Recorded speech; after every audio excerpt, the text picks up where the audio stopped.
Long ago, hidden between deep forests and crooked hills, there was a starving village. The land was dry, the rivers shrank to muddy pools, and the crops turned grey like ash. Families fought over scraps, and hunger lived in every home like a dark shadow. In this village lived a stubborn young boy named Taye, and his fragile little sister, Mira. They had no parents, no farm, nothing except each other. One evening, Mira clutched her stomach and whispered weakly, "Taye, I'm hungry." Taye looked at her thin face and replied with determination, "I'll find us food. I promise." He had nothing but a small slingshot and a sharp mind.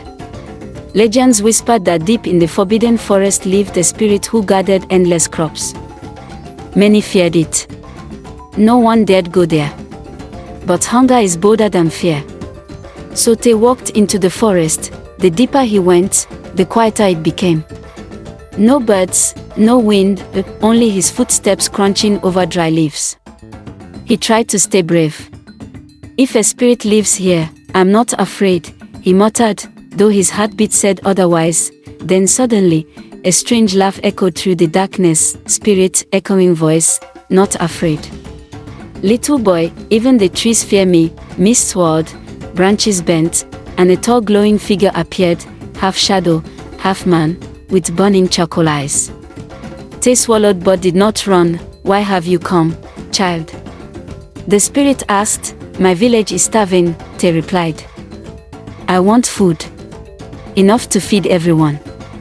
The spirit smiled, a smile like smoke. "Food, you say? Anything you desire grows in my garden. But every grain you take will cost you a memory." Taye froze. "A memory?" "Yes," the spirit hissed. "The more food you take, the more you forget someone you love." Taye thought of Mira. If he forgot her, who would care for her? But if he did nothing, the village would starve. He nodded, pretending to agree. Deep in his mind, he began planning. The spirit led him to a garden bursting with life.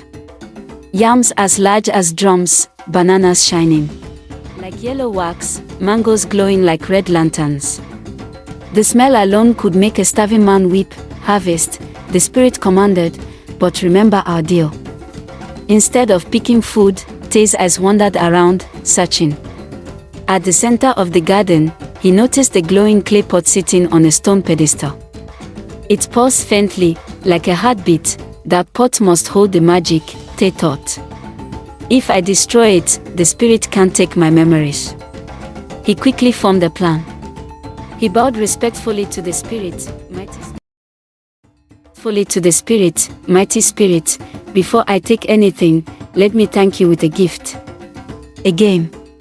If I make you laugh, you must give me food for free." The spirit's smoky eyebrows rose, amused. "A game? I haven't laughed in 1,000 years.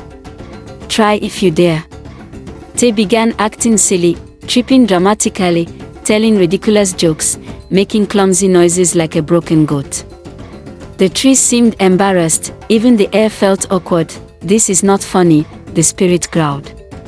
But Taye continued, pretending to sleep again, this time kicking the glowing pot with all his strength. Crack, the pot shattered into pieces. Its light died. The garden dimmed like a lamp blown out. The spirit roared, shaking the forest. "What have you done?" Taye stood firm. "I broke your magic. Now you can't take memories from me or anyone." The spirit's fiery eyes widened. Then suddenly, it laughed. A loud, echoing laugh, wild and unexpected. "You tricked me," it said, still laughing. Taye pointed boldly. "You said if I made you laugh, I'd get the food for free." For the first time in centuries, the spirit found joy in something other than power. With a wave of its hand, food burst from the soil, crops filling baskets, sacks, and the air itself. Grain poured like rivers, fruits dropped like rain. "Take the food," the spirit said. "Feed your people. You have won not with strength, but with wisdom." Taye bowed. "And wisdom without kindness is useless." The spirit nodded and faded into mist, leaving only a gentle Following behind, Taye returned to the village with more food than anyone had seen in years. The people cheered, hugging him, lifting him high. For the first time, they saw him not as a troublemaker, but as a hero. Mira ran to him and hugged his leg. "You didn't forget me." Taye smiled, carving her name into his heart. "No magic can take my love for you."